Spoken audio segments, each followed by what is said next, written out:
पाकिस्तान ने अपने चावलों की एक्सपोर्ट के तमाम जो पिछले रिकॉर्ड्स है वो तोड़ दिए हैं। पाकिस्तान के जो राइस की एक्सपोर्ट है 85% उसके अंदर इंक्रीज आया है।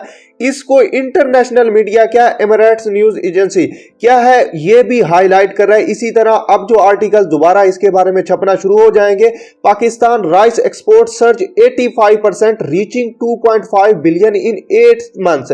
8 महीनों के अंदर पाकिस्तान ने 2.5 बिलियन डॉलर के जो राइस हैं, जो चावल है, पाकिस्तान ने अपने चावलों की जो वैरायटी है इंटरनेशनल मार्केट में एक्सपोर्ट किया है। जो फाइनेंशियल ईयर होता है वो कहां से स्टार्ट होता है? जुलाई से लेकर जो फरवरी इस साल का जो 2023 का जो फाइनेंशियल ईयर है उसके पहले 8 मंथ में पाकिस्तान ने 2.5 बिलियन डॉलर अपने इन चावलों से क्रिएट किए हैं, बनाए हैं। अब सूरत हाल क्या है? पाकिस्तान कंटिन्यूअस इंपोर्ट करता रहा है अपनी जो एग्रीकल्चर प्रोडक्ट्स, लेकिन क्या है पाकिस्तान ब्यूरो ऑफ स्टैटिस्टिक्स क्या कह रहा है? कह रहा है कि पाकिस्तान अपना अब जो चावल है वो इंटरनेशनल मार्केट में एक्सपोर्ट कर रहा है, क्योंकि इंडिया ने इंटरनेशनल मार्केट में अपना चावल देना बंद कर दिया था।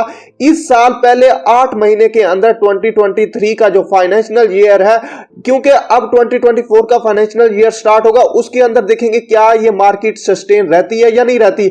हमने पहले 8 महीनों के अंदर 3.9 मिलियन मैट्रिक टन इसके अंदर हमने पहले 8 महीनों के अंदर अपने चावल एक्सपोर्ट किए। इससे हमने क्या है 2.5 बिलियन डॉलर हमने पैसे कमाया। और इसी यही सेम मंथ के अंदर पिछले साल हमने 2.5 मिलियन मैट्रिक टन मतलब 25 लाख मैट्रिक टन हमने अपना चावल एक्सपोर्ट किया था, लेकिन हमने उससे सिर्फ और सिर्फ 1 बिलियन डॉलर 1.3 बिलियन डॉलर उससे कमाया था।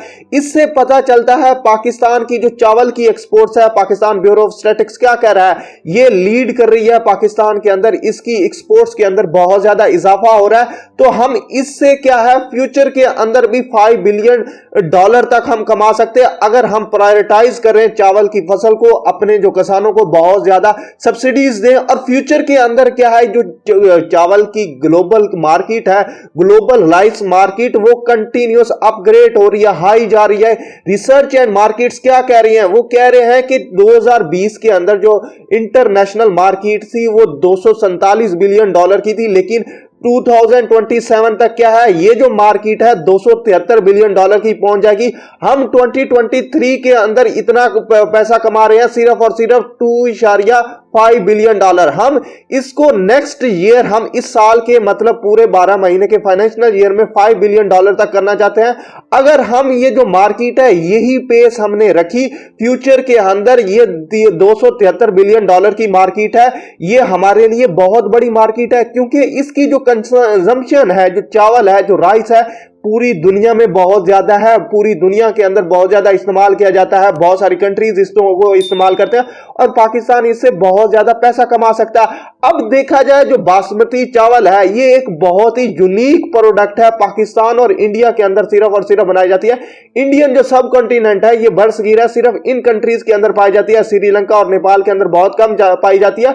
और जो इंडिया है पूरी दुनिया का जो बासमती चावल है 65% जनरेट करता है, प्रोड्यूस करता है, और पाकिस्तान उस मार्केट के अंदर अपना सिर्फ और सिर्फ 35% कंट्रीब्यूट करता है। अब पाकिस्तान के पास एग्रीकल्चर लैंड तो बहुत ज्यादा है, लेकिन इसकी जो प्रोडक्शन है वो कम है, क्योंकि एक तो जो किसान है, जो फार्मर्स हैं, उनको बहुत ज्यादा सहूलियात नहीं दी जा सकी जिस तरह इंडिया के अंदर दी जाती है। इंडिया के अंदर क्या है उनको बहुत ज्यादा फैसिलिटीज दी जाती, लेकिन इंडिया ने अपने राइस की एक्सपोर्ट बंद की है, तो पाकिस्तान की जो एक्सपोर्ट है वो बढ़ी है, क्योंकि इंडिया के अंदर सूरत हाल जो प्राइसेस हैं वो हाई हो रही, तो इंडिया की गवर्नमेंट ने राइस की एक्सपोर्ट के ऊपर बैन लगा दिया, तो पाकिस्तान ने क्या एक्सपोर्ट करना शुरू कर दिया। अब लिक्रेटिव मार्केट है दुनिया के अंदर, जैसा कि जापान हो गया, चाइना हो गया, इंडोनेशिया, थाईलैंड, ये जो कंट्रीज है एशियन सब कॉन्टिनेंट, यहां पर क्या है जो राइस का यूजेज है, जो कंजम्पशन है वो बहुत ज्यादा है। इवन के नॉर्थ अमेरिका के अंदर कंजम्पशन नहीं है, लेकिन इसकी प्रोडक्शन कर रहा है और एक्सपोर्ट कर रहा है यूरोप को, एशिया को, इससे जरे मुबादला कमा रहा है। अगर हम पाकिस्तान क्या कर सकता है, पाकिस्तान यहाँ कर सकता है इसकी प्रोडक्शन को बनाए। लेकिन इस वक्त क्या जो चावल की जो फसल है पानी बहुत ज्यादा लेती है, बहुत ज्यादा इसको चाहिए होता है, तो इंडिया रावी का पानी भी बंद कर चुका है। और ये जो रावी और चनाब के दरमियान जो रीजन है, इस रीजन के दरमियान जो चावल है बासमती चावल, ये एक बहुत अच्छी जगह है चावल की प्रोडक्शन के लिए। और फ्यूचर के अंदर यहां से बहुत ज्यादा जो चावल है वो प्रोड्यूस होगा अगर हम फैसिलिटेट करें किसानों को। अब जो एग्रीकल्चर क्रॉप्स के अंदर पाकिस्तान की जो एग्रीकल्चर इकोनॉमी है उसके अंदर जो राइस है वो बहुत ज्यादा लीड ले रहा है। आपको पता है पिछले तमाम जो रिकॉर्ड है पाकिस्तान की जो चावल की फसल ने वो तोड़ दिए। 85% इंक्रीज होने को देखा, $2.5 बिलियन हमने कमाए। हम इसी साल $5 बिलियन तक लेके जाना चाहते हैं। अगर इसके ऊपर हमारा फोकस रहा तो हमारी जो एग्रीकल्चर क्रॉप्स हैं उनके अंदर चावल लीड ले जाएगी। और इसी तरह जो कश्मीर के अंदर हमने कभी भी ऐड नहीं किया, कश्मीर के अंदर भी हमारे बहुत ज्यादा फसलें हो सकती हैं अगर हम यहां पर इसको फोकस करें, इसको आजाद करवाने के लिए। और सूरत हाल क्या हमारी यही, जिस तरह हमारी प्रोडक्शन है यही होती रही, इंटरनेशनल मार्केट में एडवर्टाइजमेंट सही रही, हमने क्वालिटी सही दी, हमने क्वांटिटी सही दी। इस तरह होता है कि जब फार्मर को पैसा ज्यादा मिलना शुरू हो जाता है तो जो उसकी क्वालिटी है वो कम कर दे। अगर इसी तरह इंटरनेशनल मार्केट में नहीं होता, अगर हम उसकी पैकिंग, उसकी एडवर्टाइजमेंट, उसकी मार्केटिंग सही तरीके से करें तो पाकिस्तान की ये जो एग्रीकल्चर क्रॉप है पाकिस्तान को बहुत ज्यादा फायदा पहुंचा सकती है। आप इसके क्या बारे में क्या कहते हैं? फ्यूचर के अंदर पाकिस्तान इससे पैसे जनरेट कर सकेगा या नहीं कर सकेगा? और कमेंट बॉक्स में लाजमी बताया गया।